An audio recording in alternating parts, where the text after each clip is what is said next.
साढ़े बजुर्गों का फैज़ जे वो फैज़ तुहानू वरता रहे, खुद बनाओ तो इस्तेमाल करो, साढ़े को बनाने की कोई ज़रूरत नहीं।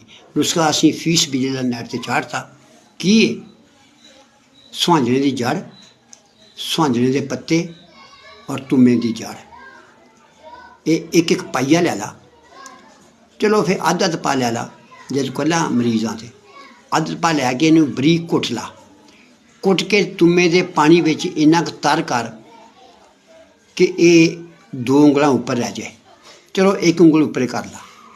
जो खुश्क हो जाए ना बस फिर इनू रगड़ा ला, रगड़ा ला के पाइया नींबू का पानी विच खरल कर ला, खुश्क हो के पाउडर बन गया। ये 500 मिलीग्राम के कैप्सूल भर ला, सिर्फ एक कैप्सूल खाना सुबह खाली पेट नीम गर्म पानी ना। 90 दिन नुस्खा इस्तेमाल कर ला।